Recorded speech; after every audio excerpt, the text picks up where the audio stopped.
So, I just received the new SparkX i7 from Creality, and I'm finally getting a chance to run through the full unboxing with you guys.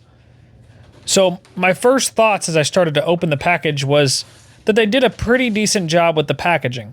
That's something that always irks me when you're buying a high-end product when it gets shipped and there's a lot of concern as to whether it'll survive. There's been a lot of broken doors from different brands.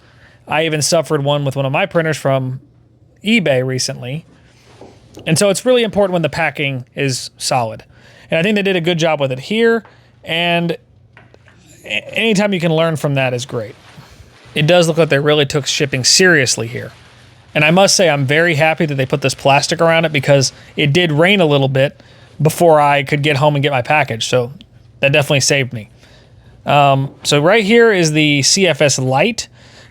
As you can see, something different about it from some of the competition. It is solid and enclosed.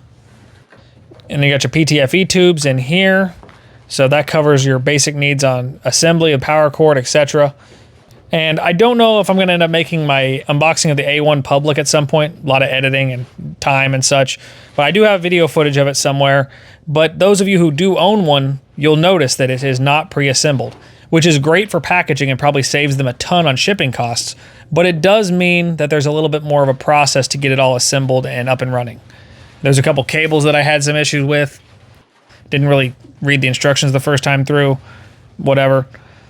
But as is clear with the SparkX here, it does look like everything is pretty much intact except the PTFE tubes from the factory. So that is nice. That is a nice feature. We will see how quickly we can get this thing up and running and printing, but at least that means less assembly. And from the marketing materials that Creality's been putting out and from the discussions that I've had with them, it does seem like this is supposed to be a booted up push print printer is their goal, right? That's what they're going for. And so even the being pre-assembled for the most part is kind of a play into that.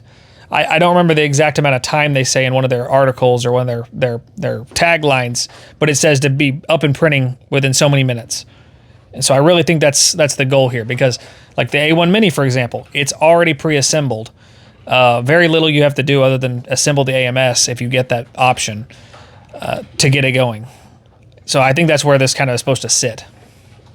I think there's only 4 bolts total on the Z-axis to get taken apart. And got a couple zip ties, unclip some cardboard, and these pieces of tape. So that's not super bad. So a little bit more packaging to take off. One thing to note is I think the packaging overall, as I said, was excellent, but they did use this tape to hold the bed in place, which is fairly easy to remove. However, it isn't as sturdy as maybe like bolts or screws, but they did do that on the Z-axis, which is the most important. You don't want that crashing and ruining your heated bed. But that tape does kind of aid in unpackaging and getting it up and running faster. There's a few zip ties to cut. So as I'm getting this unpackaged, you can kind of see the aesthetic they're going for. There is definitely some inspiration from the competition, whether it's the way the Z-axis is set up, the two Z-axis rails or structures, if you will, are set up, the shape of the nozzle cleaner, the positioning of the cutter nub, the way that the camera module is integrated with the little flip cover. I mean, again, there's only so many ways you can skin a cat. So, like, it's not expected to have them have an otherworldly appearance. You wouldn't expect... Why would you completely reorganize how you put the camera and put it on the nozzle or something like that if something else works, right? So I get that. You have a little spinny status for the extruder wheel. It's different, but it does inspire from the competition a bit. And then, of course, there's the color. I will say that the fact that this is white isn't as close as one really thinks from online photos. If you put this next to an A1 or an A1 Mini or even other companies' products with a similar color scheme, this is a paper white color. It's not the same kind of off-white, not marbly, but you know what I mean, like eggshelly off-white color. This is paper white. So when you set them next to each other, of course the similarities still exist. It's not nearly so on the nose. I do wish they hadn't mirrored the cutting / purging mechanisms I feel like that does a disservice to this machine, because as I'm going to show as I get this thing going and as I do my full review, there's a lot of features that I know about and I'm going to end up testing that they've improved on the formula of a bed slinger, not just from their competition, but in general. Some easy access mechanisms, ways of changing the nozzle faster, but in a more rigid way. Switching cutters, clean out for the extruder, access panels for wiring if you need to swap out some kind of motor or thermistor or whatever. So I think that does a disservice that it's mirrored. This stands alone as a inspired but improved unit from the factory. Again, we will see as I get more hours on it in terms of longevity, in terms of maintenance, etc. But it already is a solid contender in the market space as it stands. So I think you're almost drawing attention to the similarities by mirroring those mechanisms. And that's my piece on it. I think this thing is built pretty rigid. There's solid bracketing all around. The plastics feel slightly less premium than, the A1 or something similar, but I think that comes down more to color. I think eggshell and off-white just give a more premium look than just straight up white.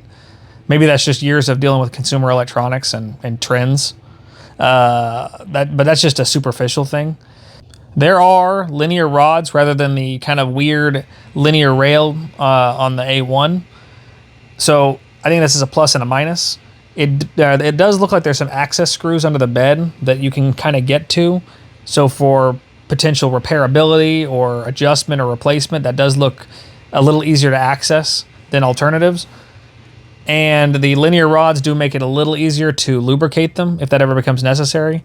I don't know what kinds of rods these are. I'm assuming these require lubrication, that the trucks aren't self-lubricating, but I'll have to check. Now, the first couple prints I put out of this thing were without the CFS, just because I wanted to get something out of it and make sure everything was in calibration and such. I had just unpacked it elsewhere and brought it home to do more testing, and I wanted to make sure everything was on the up and up and running correctly before I did anything fancy. And the prints come out pretty good. I've been doing a combination of pre-sliced files and a couple projects that I've been testing out, and the results seem on par with what I would expect from any of the printers in the bed slinger category that are, sub $400. I will say during self-calibration, the noise seemed a little higher, the mechanical noise as it's going through the resonant frequencies. Although that could have been due to the table I had it on, it could be due to needing some more lubrication. But that is something to note because that's how it came from the factory to me. I didn't notice this on some of the other machines that I have. When they go through that cycle, it didn't have the same high level of backlash noise as it's resonating. But again, once it got all tuned, never had another issue. And it's actually a very quiet machine and has, a feature called night mode that I haven't really put into test, where it's supposed to slow down and run at night with lower volumes. I think the fan volume drops, by them slowing it down. It slows down the print in general, so there's less stepper whine and physical noise from the motion. But we'll see how that goes in the full review. I just really wanted to give you guys a crash course on what this machine looked like and how it roughly behaves. And I wanted to touch on the fact of, it does come with an enclosed CFS. There really isn't much for me to show on that until we get into printing.